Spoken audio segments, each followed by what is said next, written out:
অবশেষে তুফান সিনেমার একটি গান মুক্তির আগেই নকলের অভিযোগ উঠেছে পরিচালক রায়হান রাফির বিরুদ্ধে।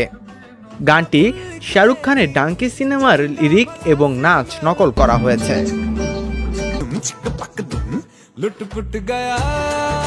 2023 সালে ডাঙ্কি সিনেমা রিলিজ হয়। অন্যদিকে এই কুরবানি ঈদে শাকিব খানের তুফান সিনেমা প্রকাশের পর নানা অজুহাত ও সমালোচনা চলতেই থাকে।